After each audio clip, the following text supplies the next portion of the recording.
अरे अंकल, आपकी बाइक से पेट्रोल लीक हो रहा है। अरे ये कैसे लीक हो गया पेट्रोल?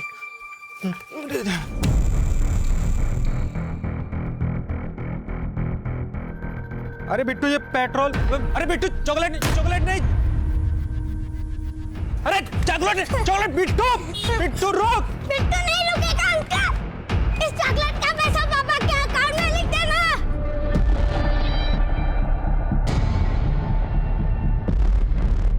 आज चॉकलेट चुराई है, कल लूट करेगा, परसों डाका डालेगा। तू यही सब करने के लिए पैदा हुआ है।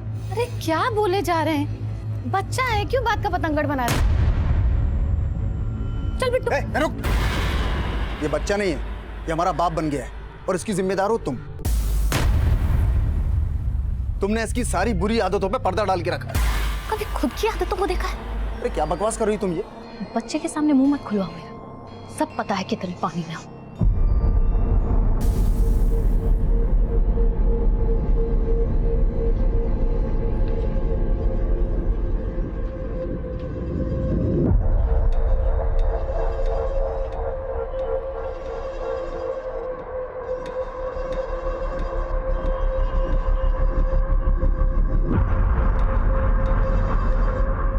कुछ चाहिए आपको?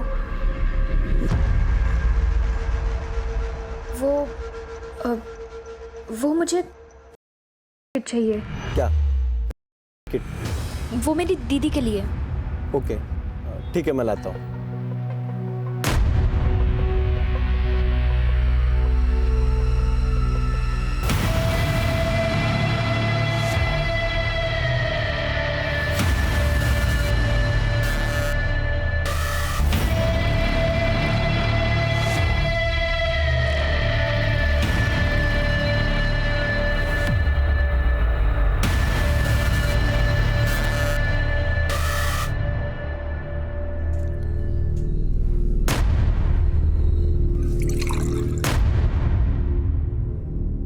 गरम पूरी लेकर आती हूँ। बड़ी देर लगा दी स्कूल से आने में। काम पर नहीं जाना है क्या? वो हम सहेली से नोट्स लाने गए थे, इसीलिए लेट हो गए। बस बहुत हो गया पढ़ाई का नाटक। पढ़ लिख कर होगा क्या? आज अपने पापा का हाथ बटाएगी तो कल को तेरे शादी के ही काम आएगा ना। और तू ही बता। अरे देखा कैसे बिना जवाब दिए चली गई। इसकी अकल ऐसे ठिकाने नहीं आएगी।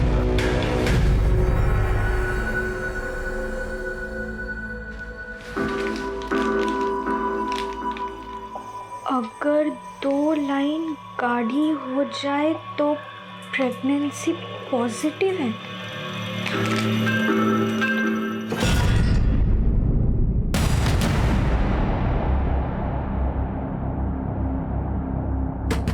रश्मि, ओ रश्मि, अरे कर क्या रही इतनी देर से अंदर? आई दादी। जल्दी निकल, तुझे काम पे लेट हो जाएगा।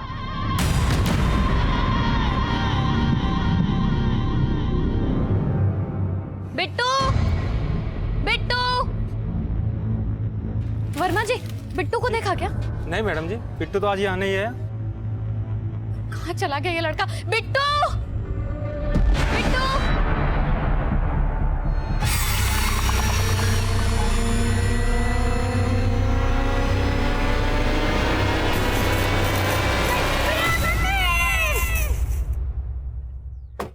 नमस्कार, आदाब। मैं inspector Adil Khan, crime petrol Dastak में आपका स्वागत करता हूं। आज जिस केस का जिक्र मैं करने वाला हूं वो मध्य प्रदेश के खंडवा का था। 9 साल के बिट्टू और उसके माँ बाप की जिंदगी में एक जुर्म ने दस्तक दी थी।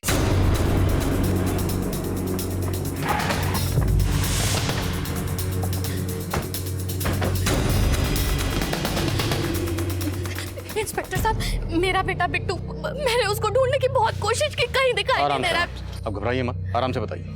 वो दोपहर में अपने दोस्तों के साथ खेलने के लिए घर से बाहर निकला था। उसके बाद से मैंने उसको हर जगह ढूंढ लिया, वो कहीं दिखाई नहीं दे रहा है। किसके साथ खेल रहा था? अंकल, हम और बिट्टू क्रिकेट खेल रहे थे दोपहर में। नो बॉल है। चल मेरी बैटिंग है, चल फील्डिंग कर। अरे नॉट आउट है ना, उसने आगे से बॉल मारा। चल चल चल, मैं आ रहा हूँ। अरे कहाँ जा रहे हैं? अरे सुसु आ रही है वेट। लेकिन बिट्टू वापस आया नहीं। हमें लगा कि उसकी फील्डिंग की बारी आई, तो शिशु का बहाना करके घर चले गया। कहाँ खेले तुम लोग? बिट्टू तो उधर गया था झाड़ी के पीछे टॉयलेट करने के लिए।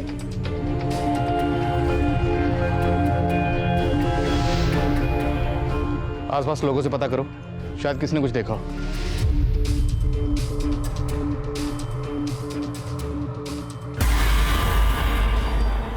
विनीता, बिट्टू को कुछ पता चला?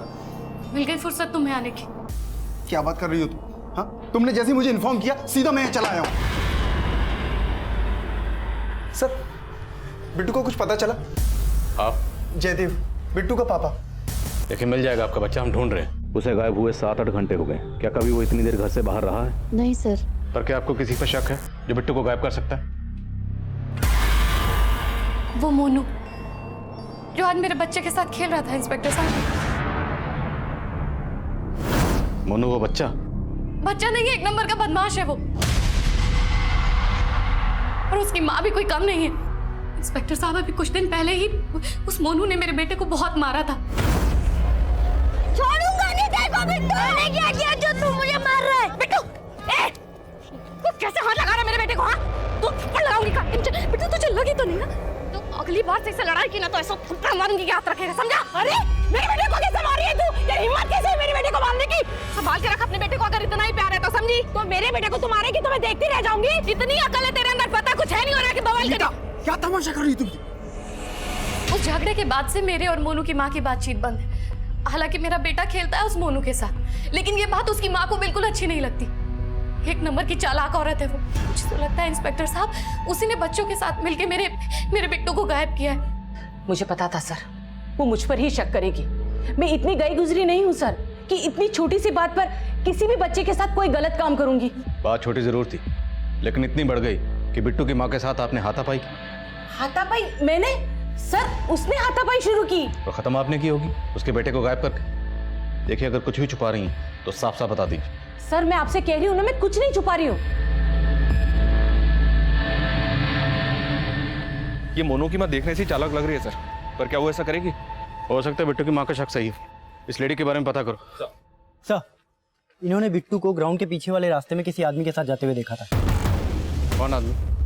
साहब, वो आदमी कौन था ये तो नहीं मालूम, पर शायद बिट्टू उसको जानता था, क्योंकि मैंने खुद उसको उसके साथ जाते हुए देखा। दिखता कैसा था वो आदमी? उसका हुलिया याद है? साहब, इतना तो मैंने ध्यान नहीं दिया, पर हाँ, वो ब्लू कलर की शर्ट पहने हुए था।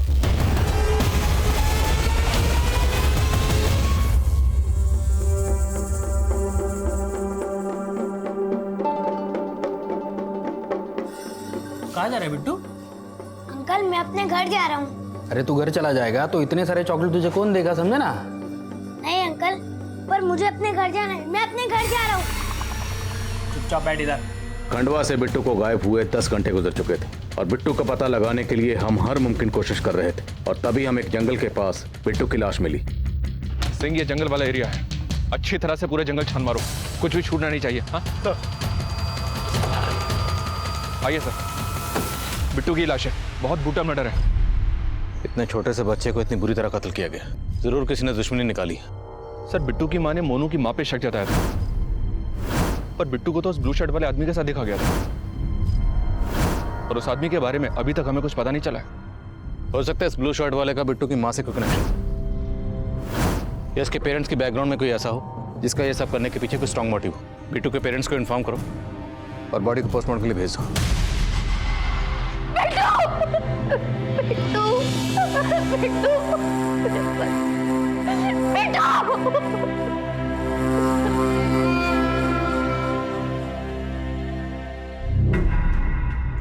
जीजा जी, आई। इतना सब अचानक हो गया और ऐसे वक्त में हम लोग तुम्हारे साथ नहीं थे। पर विनीता कहाँ पर है? पुलिस स्टेशन गई है। Police station? किस लिए? शायद पुलिस को उससे कुछ बात करनी थी। अरे पर पुलिस उसको मिलना क्यों चाहती है और तू उसके साथ गया नहीं? दीदी, अब विनीता को मेरे साथ खड़े होने में प्रॉब्लम है। उसे ये लगता है कि मैंने कभी बिट्टू के लिए कभी कुछ किया ही नहीं। सुन, तू ये सब बातों को हल्के में मत ले। कहीं ऐसा ना हो जाए कि उसके वजह से पुलिस तुझे परेशान करना शुरू कर दे। बिट्टू के फादर जयदेव के बारे में कुछ पता चला सर। जयदेव कॉस्मेटिक ट्रेनिंग का बिजनेस करता है और बिजनेस टूर पे कई दिन बाहर भी रहता है। जयदेव को जानने वाले लोगों ने बताया कि काफी रंगीन मिजाज का आदमी है ये। जयदेव का अफेयर है किसी से?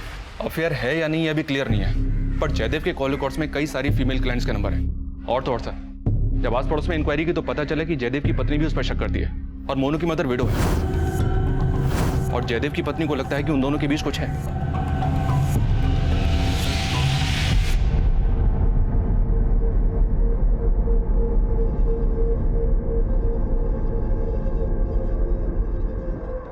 श्वेता, श्वेता यार मैं ऑफिस के लिए लेट हो रहा हूँ। बस 2 मिनट हाँ मैं जा रहा हूँ। अरे रश्मि, श्वेता, श्वेता देखो रश्मि क्या हुआ? रश्मि, रश्मि क्या हुआ उसको? रश्मि क्या हुआ इसे? पता नहीं। रश्मि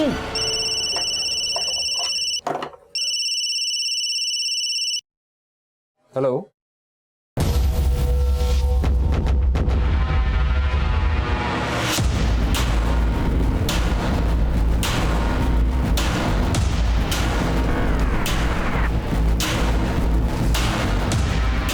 क्या हुआ मैडम? कैसी है रश्मि?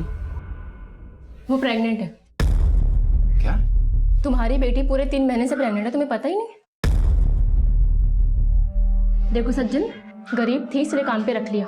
अपनी बेटी को अपने घर पे ही रखो, मुझे ऐसी लड़की को काम पे नहीं रखना।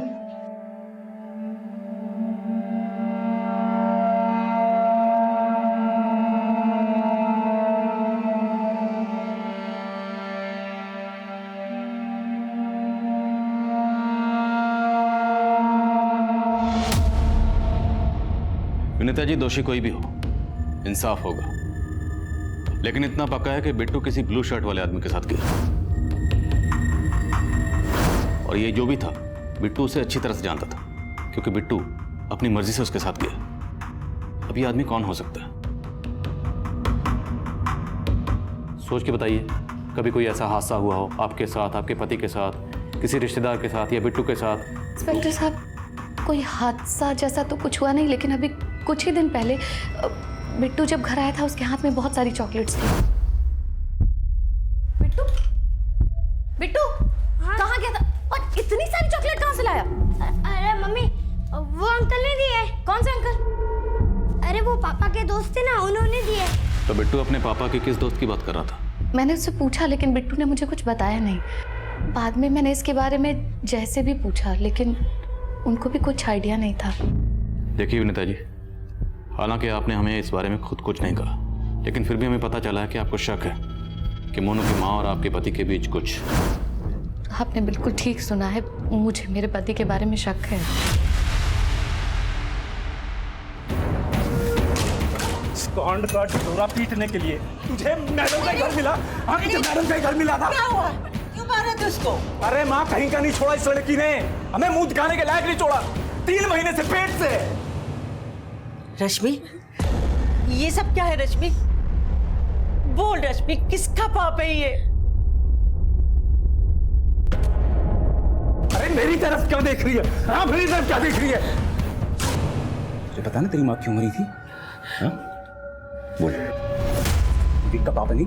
विवेक के साथ मुंह काला कराया तूने? मैं छोड़ूंगा नहीं उसको, जान से मार दूंगा। उसने कुछ नहीं किया, इसको कुछ मत कहना। तो फिर कौन है? किसका पाप अपने पेट में लेके घूम रही है तू? बता रश्मि, बता। अरे बोल क्यों नहीं रही है? किसका पाप है ये?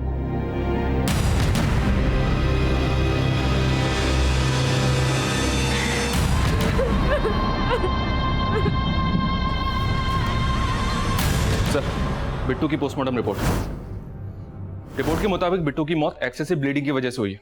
उसके पेट को सर्जिकल नाइफ से काटा गया था। Surgical knife? जी हाँ सर।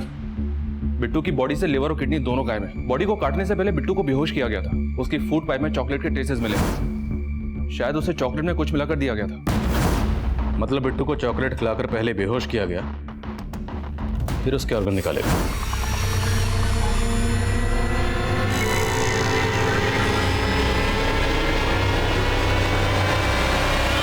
देखने से तो ऐसा लग रहा है सर, ये मामला ऑर्गन स्मगलिंग रैकेट से जुड़ा है।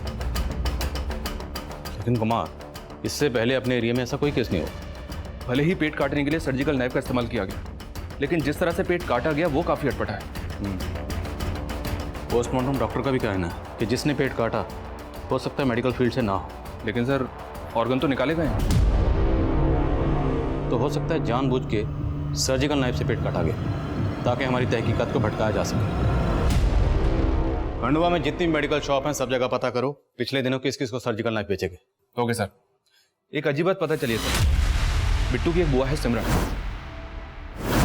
बिट्टू के गायब होने के ठीक एक दिन पहले सिमरन और उसका पति तीर्थ पे उज्जैन चले गए थे। तीर्थ? जी हाँ सर। पता चला है कि उनका कोई बच्चा नहीं है और उसी के लिए वो दोनों यहाँ वहाँ पीर फकीर से मिलते रहते हैं। तो तुम्हें लग रहा है कि बिट्टू की मौत के पीछे ऑर्गन स्मगलिंग नहीं, कोई तंत्र मंत्र का चक्कर? अभी तक कुछ क्लियर नहीं है सर। अगर हम तहकीकात करेंगे तो शायद कुछ निकल आए। ठीक, सिमरन और उसका पति दोनों की डिटेल निकालो। Okay sir. सर माना कि हमें बच्चा नहीं है, पर बच्चा पाने के लिए हम बिट्टू को तंत्र मंत्र की बलि क्यों चढ़ाएंगे? तो बिट्टू के गायब होने के ठीक एक दिन पहले आप दोनों शहर से बाहर क्यों गए थे? पूजा पाठ कराने गए थे।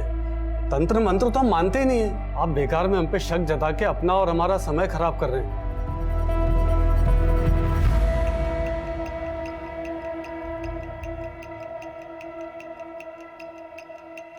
डॉक्टर साहब, उसका अबॉर्शन देखो, उसकी प्रेगनेंसी को 3 महीने से ऊपर हो गया है और इतनी कम उम्र में अबॉर्शन करवाना कितना रिस्की हो सकता है पता है तुम्हें? लेकिन डॉक्टर साहब अभी उसकी शादी भी नहीं हुई। लेकिन ऐसे में अगर रश्मि का अबॉर्शन करवाएंगे तो उसकी जान भी जा सकती है। देखो, रश्मि को ये बच्चा कैरी करना ही पड़ेगा।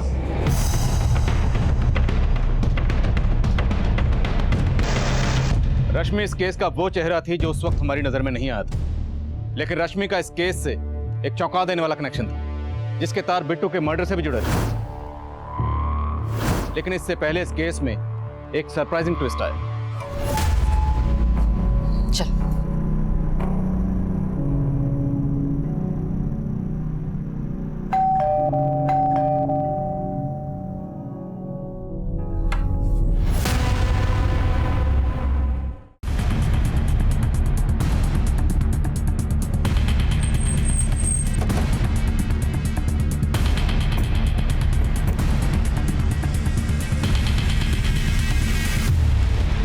तो आपने देखा था बिट्टू किसी अंकल के साथ गया था? हाँ, कौन अंकल? फिल्म वाले अंकल। फिल्म वाले अंकल? हाँ अंकल, लेकिन मैं उनको नहीं जानता। उस दिन जब बिट्टू टॉयलेट करने गया था फिर वापस नहीं आया, तो मैं उसे देखने गया, वो फिल्म वाले अंकल के साथ जा रहा था। अरे बिट्टू कहाँ जा रहा है? खेलना नहीं है? अरे नहीं मोनू, मैं फिल्म वाले अंकल के साथ जा रहा हूँ। वो फिल्म वाले अंकल दिखते कैसे थे? पहना क्या था उन्होंने? ब्लू शर्ट पहना था। और कुछ याद है? नहीं सर, लग तो ऐसे रहे कि मोनू की माँ कहानी बना रही है, क्योंकि सबको पता है कि हम उस ब्लू शर्ट वाले आदमी को ढूंढ रहे हैं। शायद हमें भटकाने के लिए उस ब्लू शर्ट वाले आदमी को अब फिल्मी अंकल का नाम दिया गया है। मुझे लगता नहीं है सर ये फिल्म वाला कोई अंकल होगा। पर ब्लू शर्ट वाला तो है ना, जो उस दिन बिट्टू को अपने साथ ले गया। बिट्टू के दोस्तों से एक बार फिर से पूछताछ करो, वो इस फिल्मी अंकल के बारे में क्या बोलते हैं।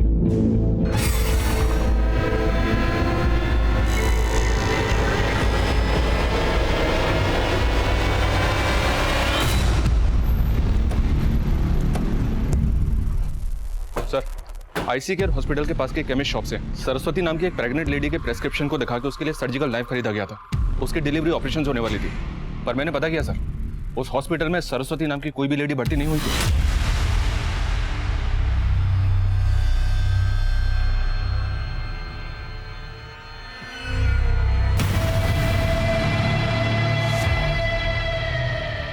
आंटी, आंटी, आंटी, ये रश्मि और उसके घर वाले अचानक कहाँ चले गए? मतलब कई दिनों से ताला लगा हुआ है। वो रश्मि के पापा को नई नौकरी लगी ना खंडवा में, तो सब लोग वहीं शिफ्ट हो गए। अच्छा आंटी, एक और बात, ये आपको पता है कि खंडवा में कहाँ रहते हैं? नहीं, मुझे कुछ नहीं मालूम है।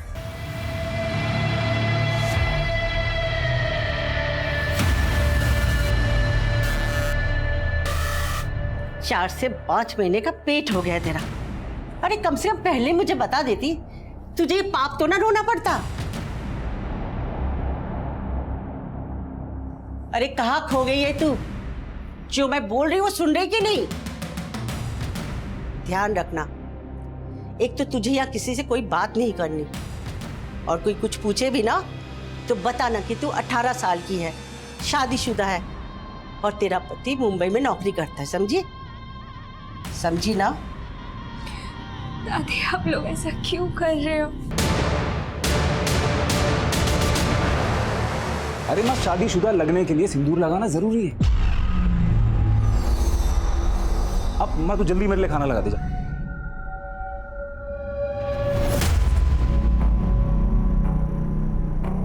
कोई चालाकी मत करना, पता है ना तेरी माँ कैसे मरी थी?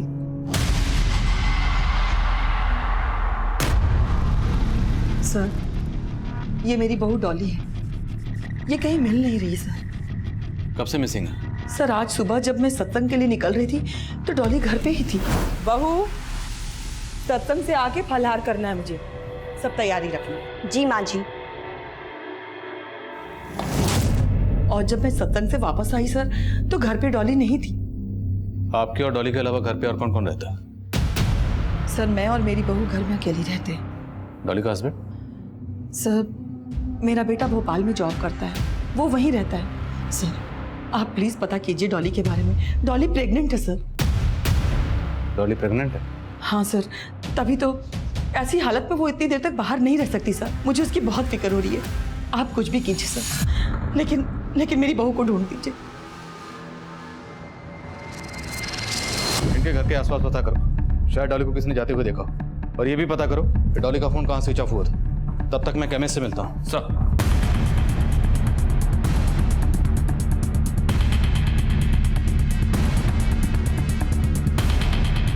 सर, मैंने डॉली को दोपहर में घर से बाहर जाते हुए देखा था। डॉली कैसी है? मैं बिल्कुल ठीक हूँ, आप कैसी हैं? ठीक हो। मैं कैसे वापस कब आई? अभी 2 ही दिन हो गए। आपने बताया डॉली 2 दिन पहले अपने मायके से आई थी। उसका कोई इशू था क्या अपने ससुराल वालों से? जी सर, डॉली का अपने पति और अपने सास के साथ में बहुत झगड़ा होता था। पिछले 6 महीने से डॉली अपने मायके रहती थी। हाँ माँ, पुलिस ने क्या बोला? बोलना क्या था, कंप्लेंट लिख ली है। लेकिन ये बता कि तू कब आ रहा है? पुलिस का तो तुझे पता है ना, सब पता कर लेगी कि हमारा उसके साथ झगड़ा था। मुझे तो डर लगने लगा कहीं उल्टे सीधे सवाल करना शुरू कर दिया तो।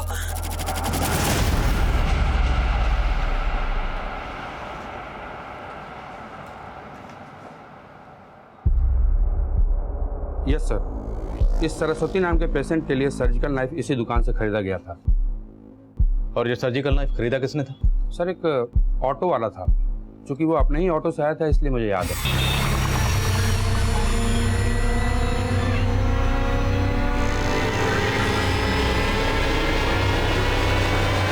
ये ले लो। ये क्या लिखा है? कुछ समझ में नहीं आ रहा है। साफ साफ नहीं लिखा है डॉक्टर ने। देखो, मेरे भी पेट से है, समझे ना? उसी का कुछ ऑपरेशन का लिखा होगा, समझे ना? उस ऑटो वाले को पहले कभी देखा था आपने? नहीं सर, लेकिन बहुत अजीब आदमी था सर। हर बात पे समझे ना ऐसे बोलता था। और एक बात सर, उसके ऑटो के पीछे एक फिल्म स्टार का पोस्टर लगा हुआ था।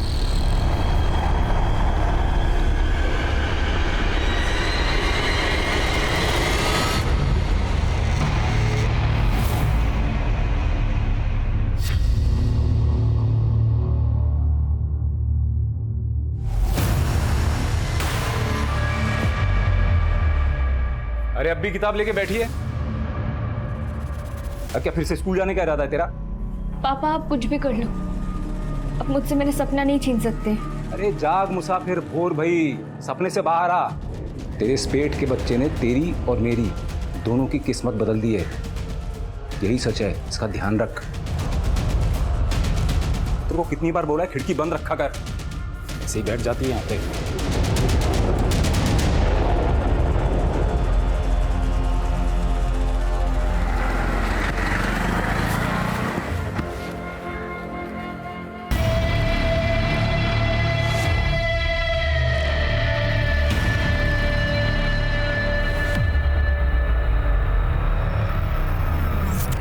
ज्यादा ममता ना कर इस पाप की निशानी की।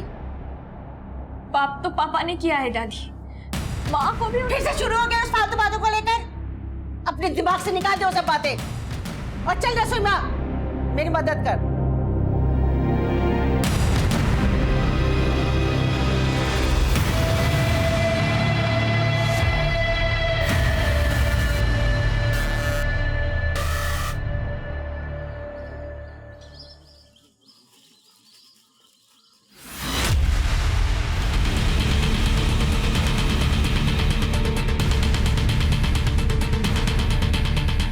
एक ऑटो वाले ने सर्जिकल नाइफ खरीदा कि बच्चे के साथ ऑटो वाले का क्या कनेक्शन हो सकता है? बिट्टू के दोस्त मोनू का कहना है उस दिन जब बिट्टू टॉयलेट करने गया था फिर वापस नहीं आया, तो मैं उसे देखने गया, वो फिल्म वाले अंकल के साथ जा रहा था। और जिस ऑटो वाले ने सर्जिकल नाइफ खरीदा उसके ऑटो के पीछे भी किसी फिल्म स्टार का पोस्टर था। तो हो सकता है ये ऑटो वाला ही वो फिल्म वाला अंकल जिसने बिट्टू के चॉकलेट खाने की कमजोरी का फायदा उठाया, उसे किडनैप किया और उसे मार डाला। सारे ऑटो स्टैंड पर उन ऑटोज के बारे में पता करो जिनके पीछे किसी फिल्म स्टार का पोस्टर हो। और बिट्टू के माँ बाप से पूछो क्या वो किसी ऐसे ऑटो वाले को जानते हैं?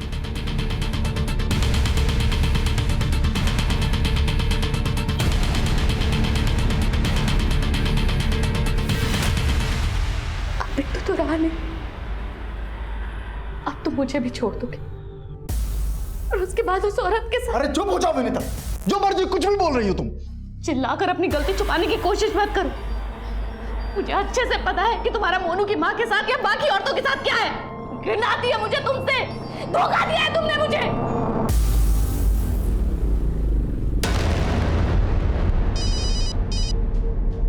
हाँ बोलिए। सर इस एरिया में ऐसे किसी भी ऑटो वाले का पता नहीं चला है जिसके ऑटो के पीछे फिल्म स्टार का पोस्टर हो, और ना ही बिट्टू से जुड़े किसी ऐसे आदमी का पता चला है जो किसी ऑटो वाले को जानता हो।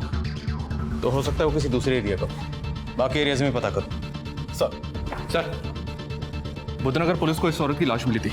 इसकी लोअर बॉडी पूरी तरह से डैमेज थी। ये तो डॉली लग रही है। जी हाँ सर, लेकिन बुद्धनगर पुलिस ने बॉडी पोस्टमार्टम के लिए भिजवाई थी। डिटेल रिपोर्ट आना भी बाकी है, पर उनका कहना है कि ये लेडी प्रेग्नेंट नहीं थी। शक्ल तो डॉली की लग रही, डॉली मिसिंग है, लेकिन डॉली प्रेग्नेंट थी। डॉली की सास और पड़ोसियों ने यही कहा था। कहानी को समझ में नहीं आ रही है सर। डॉली के मायके से पता किया तो पता चला कि डॉली की अपनी सास से ही नहीं, अपने पति से भी नहीं बनती थी। डॉली का पति उसे डिवोर्स देने वाला था, फिर अचानक से उन दोनों के बीच पैचअप हो गया। सब बोल रहे हैं कि इसकी वजह डॉली का बच्चा था। कहीं ऐसा तो नहीं कि डॉली फेक प्रेगनेंसी का नाटक करके अपने हस्बैंड से ज्यादा एलिमनी चाहती थी, इसलिए उसके हस्बैंड ने पैचअप कर लिया। लेकिन बाद में जब उसे पता चला कि ये प्रेग्नेंट नहीं है तो उन लोगों ने डॉली को मार दिया।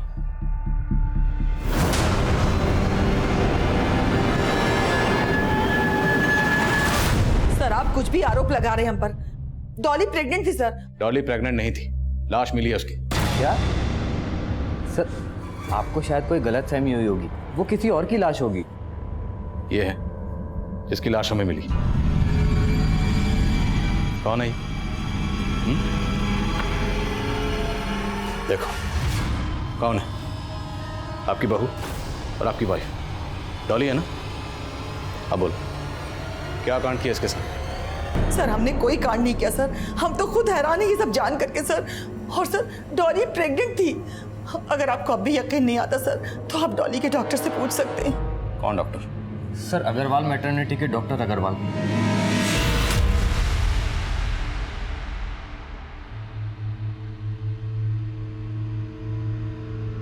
अरे रश्मि पानी देना। अरे कब आए तू? बस अभी आया। रश्मि पानी दो। अरे सो रही होगी अंदर। अरे ऐसे कैसे सो रही है? आंखों से सो रही, कानों से तो सुन रही होगी। रश्मि मैं लेके आती। नहीं मैं जाता।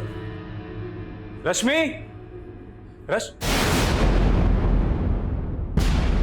अरे रश्मि कहाँ है? सर ये डॉक्टर अग्रवाल वही डॉक्टर है जिस पर पहले भी बच्चे एक्सचेंज करने के आरोप लग चुके हैं। अब ये डॉक्टर अग्रवाल ही हमें सुनाएगा डॉली की प्रेगनेंसी की असली कहानी। चलो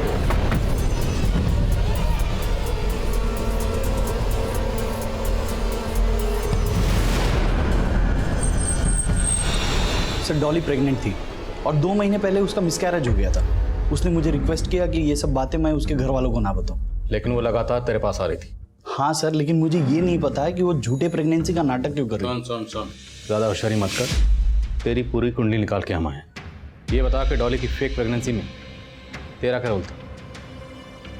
सर वो मुझे उसने एक बच्चे का बंदोबस्त करने के लिए कहा था। ऐसे बंदोबस्त उन्होंने पहले भी किए होंगे है ना? डॉली को किसका बच्चा देने वाला था? सर कुछ टाइम पहले हमारी क्लिनिक में एक लड़की आई थी सर, जिसकी उम्र काफ़ी कम थी और उसका बाप चाहता था कि मैं उसका अबॉर्शन करूं। देखो उसकी प्रेगनेंसी को 3 महीने से ऊपर हो गया है और इतनी कम उम्र में अबॉर्शन करवाना कितना रिस्की हो सकता है पता है तुम्हें? डॉक्टर साहब अभी उसकी शादी भी नहीं है। लेकिन ऐसे में अगर रश्मि का अबॉर्शन करवाएंगे तो उसकी जान भी जा सकती है। देखो, रश्मि को भी बच्चा कैरी करना ही पड़ेगा। पर सर देखो, तुम्हें बच्चा नहीं चाहिए ना? नहीं। लेकिन अपनी बेटी से अगर बच्चा कैरी करवाओगे तो मेरे पास ऑफर है। ऑफर? सर, मैंने उसके बाप को 5 लाख देने का ऑफर किया सर, और वो मान भी गया। डॉली की फेक प्रेगनेंसी की कहानी तो तूने सुना दी। अब ये बता कि डॉली के मर्डर से तेरा क्या लेना देना? सर, मेरा कुछ लेना देना नहीं है सर। सर, डॉली डॉक्टर से 12 तारीख को मिली थी और 12 तारीख को ही वो गायब हो गई थी। हो सकता है डॉक्टर अब भी कुछ छुपा रहा है। इसे थाने बुलाओ, वहां से ठीक से पूछताछ करते हैं।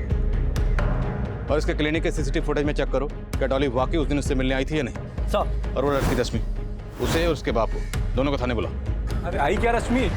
अरे आस पड़ोस में सब जगह ढूंढ रही है, कहीं कोई पता नहीं चला। तुमको देखना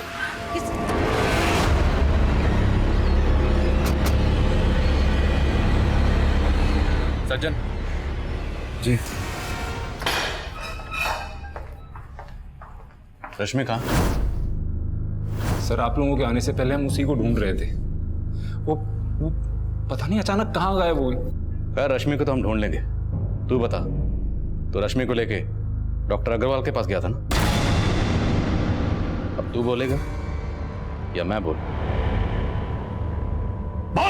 सर, हम तो अबॉर्शन करवा नहीं गए थे सर, लेकिन डॉक्टर अग्रवाल ने बोला कि अबॉर्शन नहीं हो सकता है। रश्मि की जान को तो खतरे में नहीं डाल सकते थे ना, इसलिए मैंने उनका ऑफर मान लिया। तो तेरी नाबालिग बेटी को प्रेग्नेंट किसने किया?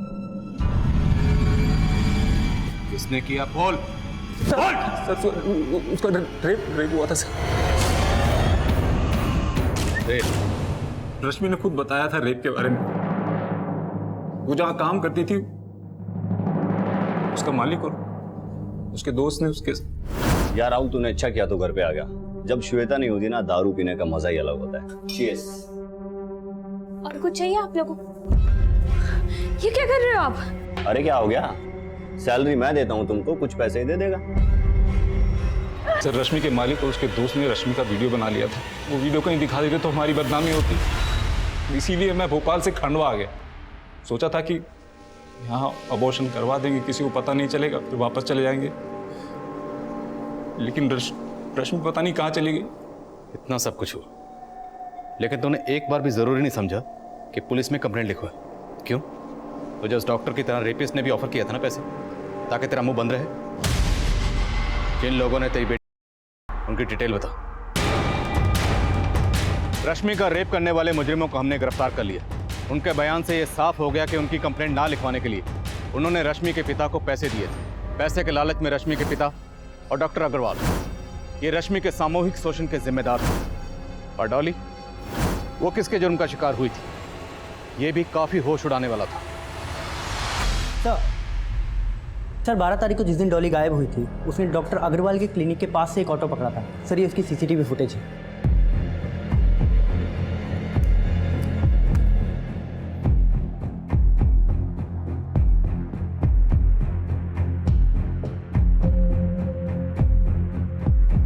ये ऑटो के पीछे किसी फिल्म स्टार का पोस्टर जैसा कुछ लग रहा है। सर, केमिस्ट ने हमें बताया था कि जिस ऑटो वाले ने उसके यहाँ से सर्जिकल नाइफ खरीदा था, उसके ऑटो के पीछे फिल्म स्टार का पोस्टर था। तो सर, इस ऑटो के पीछे भी फिल्म स्टार का पोस्टर है। हो सकता है ये वही ऑटो वाला हो। लेकिन सर, इसकी पहचान करना मुश्किल है, क्योंकि इसके ऑटो के पीछे जो नंबर प्लेट है वो फेक है।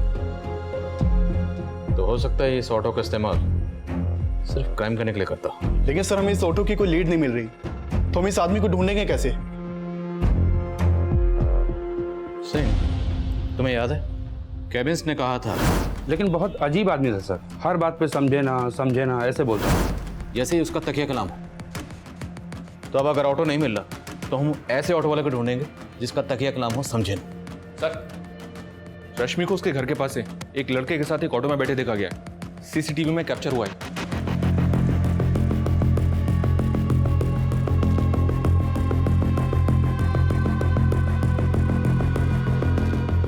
तो वही ऑटो है जो डॉक्टर अग्रवाल के क्लिनिक के बाहर।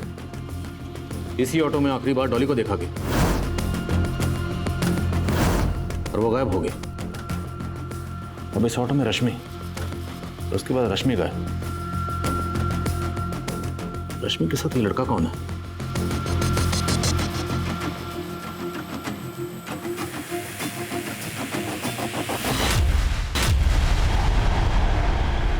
सर ये तो विवेक है, रश्मि के साथ ही पढ़ता था। हो सकता है इस विवेक का ऑटो वाले से कोई कनेक्शन। उठाओ इसे। सर रुक। बोलो। सर मैं उस ऑटो वाले को नहीं जानता हूँ। तो रश्मि के साथ बैठकर उस ऑटो में कहाँ गया था? सर रश्मि अचानक से खांडवा आ गई थी अपने फैमिली के साथ, तो मैं बस उसे मिलने आया था और फिर वहाँ से उस ऑटो में बैठकर हमें ग्राउंड की तरफ आए थे, क्योंकि अगर हम वहाँ पर बात करते तो रश्मि के पापा हमें देख लेते। तुम्हारे साथ इतना सब हो गया और तुमने मुझे एक बार भी नहीं बताया। मैंने सोचा था विवेक मैं तुम्हें सब कुछ बता दूंगी, पर मुझे डर लगा कहीं तुम मुझे गलत ना समझो। रश्मि गलत तुम नहीं, गलत वो लोग हैं। और फिर सर रश्मि से मिलके मैं घर चला गया और रश्मि उसी ऑटो में बैठकर अपने घर की तरफ निकल गई थी। सर मैं सच बोल रहा हूँ, मुझे इससे आगे कुछ भी नहीं पता है। बिट्टू के साथ देखा गया ब्लू शर्ट वाला आदमी और ऑटो वाला दोनों एक ही थे, और यही वो फिल्म वाला अंकल था जिसने बिट्टू को मारकर उसके ऑर्गन निकाल लिए थे। डॉली को भी उसी सर्जिकल नाइफ से मारा गया था और डॉली के ऑर्गन नहीं निकाले गए थे। हम ना तो मुजरिम के मोटिव का कोई अंदाजा लगा पा रहे थे और ना ही मुजरिम का। हम पर प्रेशर ये भी था कि उसने अब रश्मि को भी गायब कर दिया था। रश्मि को बचाने के लिए जरूरी था कि हम जल्द से जल्द उस मुजरिम की पहचान पता कर लें। तभी हमें एक क्लू मिला। समझे ना। अच्छा वो मुन्ना की बात कर रहे हो? हाँ हाँ मुन्ना मुन्ना कहाँ है वो आजकल? अरे वो तो आजकल ऑटो भी नहीं चलाता। क्यों, क्या हो गया?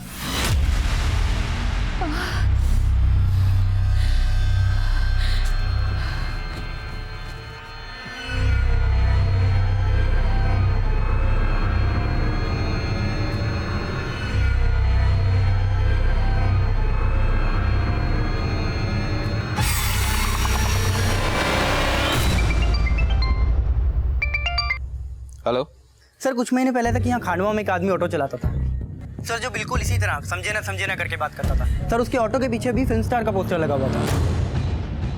क्या नाम है उसका? सर मुन्ना। सर यहाँ पास के दीपला गांव का रहने वाला है।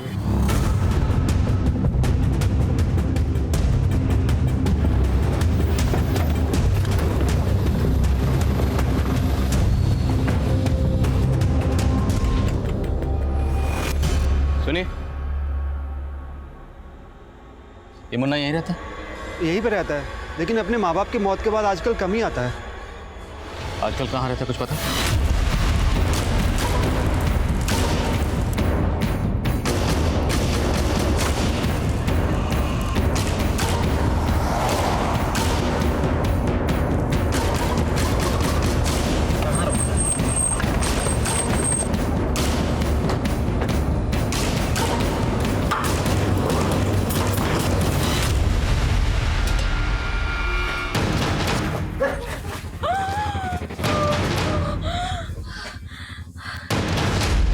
समझे ना साहब, मेरे बाबा ने मुझे बोला था कि मैं किसी बच्चे के शरीर के पुर्जे निकाल कर अगर साधना करूंगा तो मुझे खजाना मिलेगा। इसलिए मैंने बच्चे की तलाश शुरू की और एक दिन मेरी नज़र बिट्टू पे पड़ी।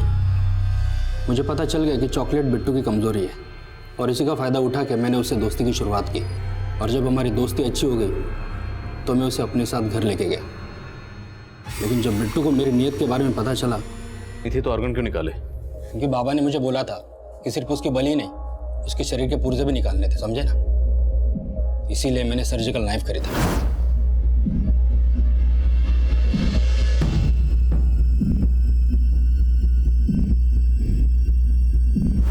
और बाबा ने यह भी बोला था साहब कि शरीर के पुर्जों को पानी में उबाल कर वो पानी पीना होगा। और एक अजन्मे बच्चे की पूजा भी करनी थी मुझे। इसलिए तूने डॉली को उठाया? हाँ साहब, लेकिन बाद में पता चला कि डॉली गर्भवती नहीं थी, समझे ना। क्या है? उसने बोला कि वो किसी से बच्चा लेने वाली थी, समझे ना। साहब मैंने डॉली को मार के फेंक दिया।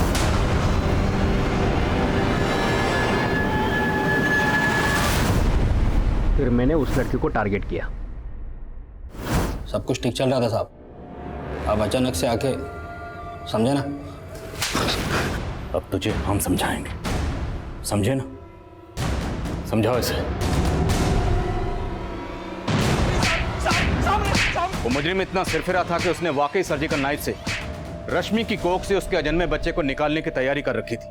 वो तो गनीमत थी कि हम वक्त रहते वहां पहुंच गए और रश्मि और उसके बच्चे को बचा लिया। मुन्ना ने जिस मकसद से इन जुर्मों को अंजाम दिया, ये अंधविश्वास का वो पागलपन था जो ताउम्र मुझे याद रहेगा। हमने जल्दी बंगाल से उसके उस्ताद, उस तांत्रिक बाबा को भी गिरफ्तार कर लिया, लेकिन सवाल ये था कि एक सरफिरा मुजरिम मुन्ना, जिसका बिट्टू, डॉली और रश्मि से दूर दूर तक कोई ताल्लुक नहीं था, आखिर उसने इन तीनों को ही अपना टारगेट क्यों बनाया? बिट्टू जब किसी अनजान आदमी से चॉकलेट लेकर घर पहुंचा तो एक जुर्म ने दस्तक दी थी। बिट्टू की मां ने अगर उस वक्त ये जानने की कोशिश की होती कि ये चॉकलेट देने वाला कौन था, तो शायद बिट्टू मुन्ना के इस जुर्म से बच सकता था। लेकिन बिट्टू की मां ने जुर्म की इस दस्तक को नजरअंदाज कर दिया। फेक प्रेगनेंसी का नाटक करके डॉली ने खुद ही अपनी जिंदगी में जुर्म को न्योता दिया था। लेकिन मजबूर रश्मि की परेशानी को अगर उसके पिता ने पॉजिटिवली लिया होता तो शायद इतनी छोटी सी उम्र में रश्मि को इतनी बड़ी मुसीबतों का शिकार ना होना पड़ता। अब मैं आदिल खान आपसे इजाजत लेता हूं। आपसे फिर मुलाकात होगी एक नए केस के साथ। तब तक देखते रहिए क्राइम पेट्रोल दस्तक। मकसद बताना नहीं, बचाना है। सर, कमिश्नर साहब ने एक नए केस की फाइल भेजी।